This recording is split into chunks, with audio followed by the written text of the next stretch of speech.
Some restaurants and food stall operators in the Na Yang National Park, plus a group of local villagers on Tuesday morning, continued to block vehicles at the entrance to the national park for the second day.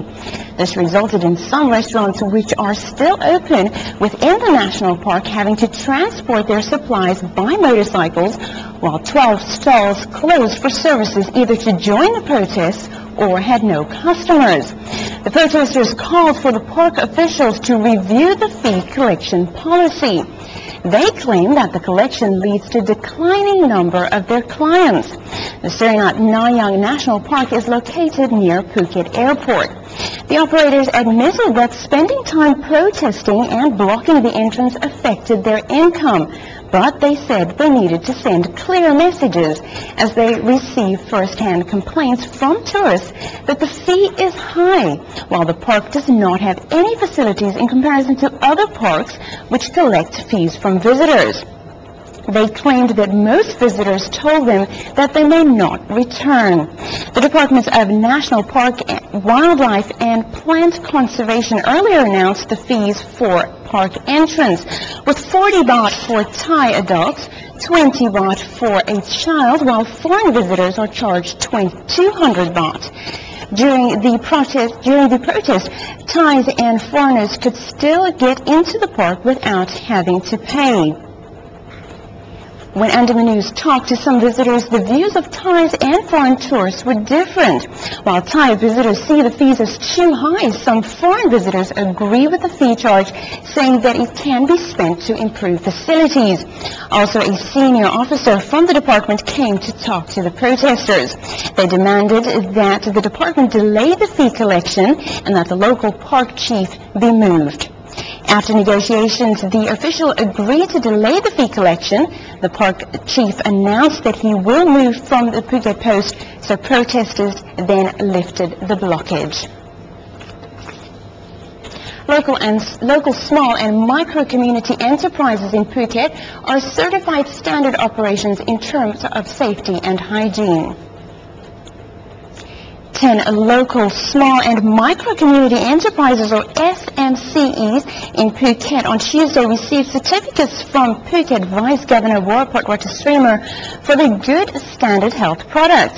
The program is run under the Provincial Office of Public Health to enhance skills of local producers and manufacturers for the factory hygiene.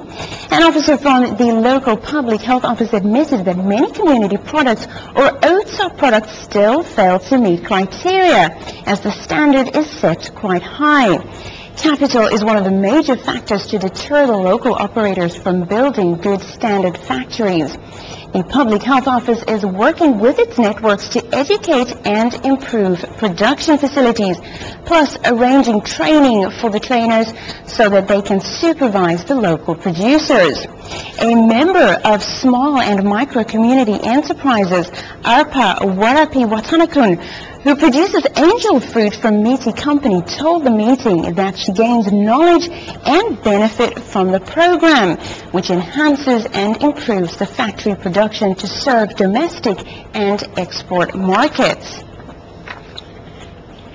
Phuket Fishing Port becomes a center for tuna exports for the region, while an additional selecting facility is being built.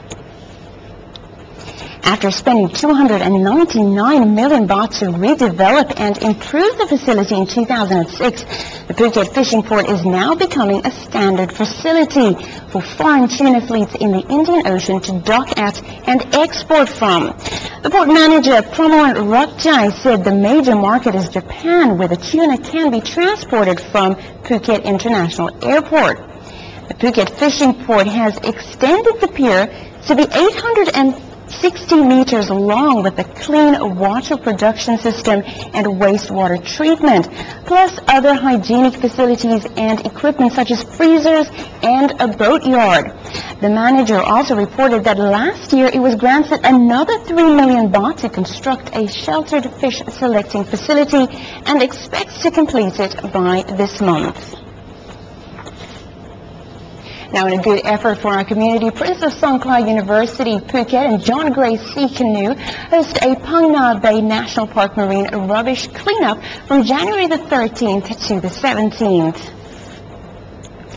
The effort highlights 20 years of John Gray's natural history by sea kayak in Thailand.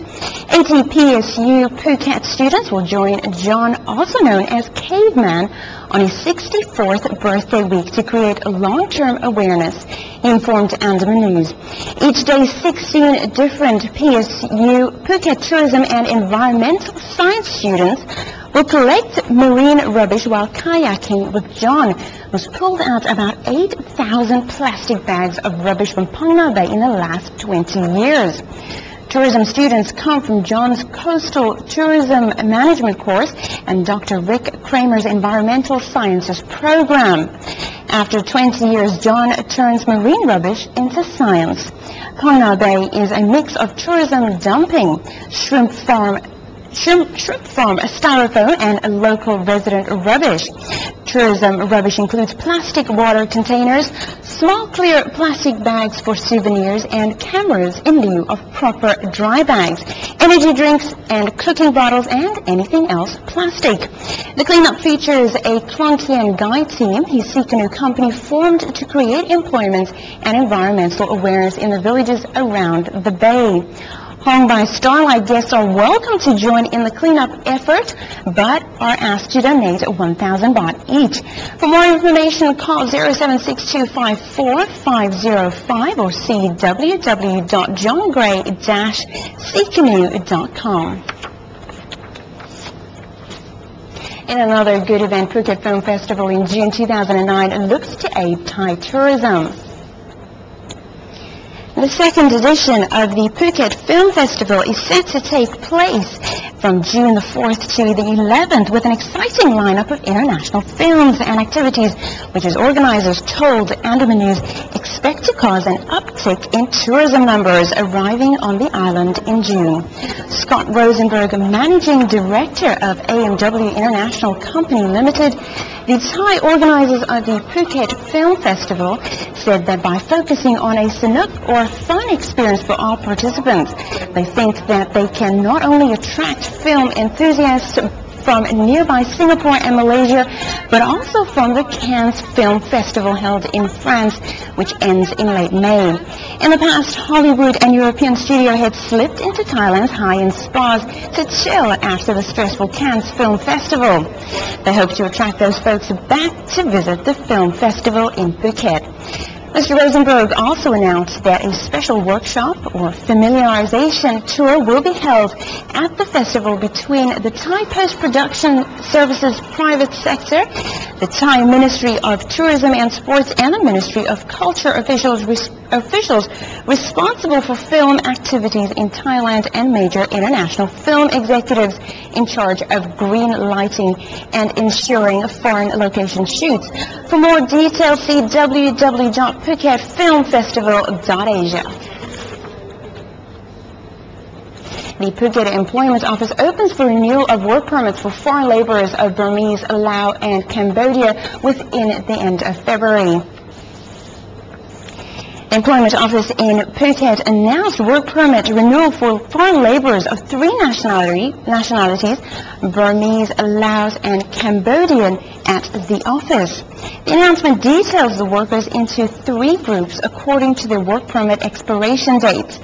The first one is those whose work permits expire on January the 20th.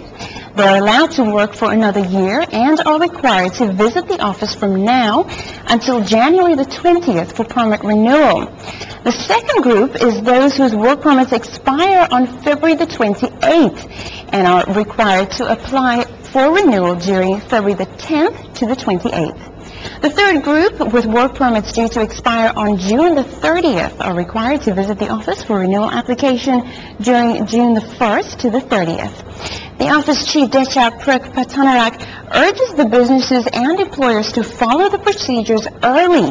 And if they have any inquiries, they can contact the employment office on Ratanakosin 200-year road near Sapanin, or telephone 076-219-660 or 1, or email Phuket_m@hotmail.com. Now, in turning to Krabi, where the authorities established centers to assist workers and employees in the wake of global recession. Review authorities have come up with intensive measures to prevent or at least ease the effects from the unemployment situation in the wake of the global recession. The measures include setting up funds to assist unemployed people and keep a watch on any counterfeit employment to protect the unemployed from being cheated again. The Provincial Labour Office is designated to work and integrate their plans with responsible agencies.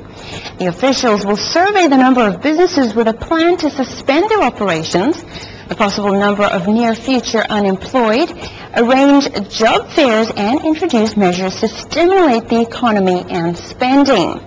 The provincial authority also sets up a center to assist workers, tourist and agricultural produce prices.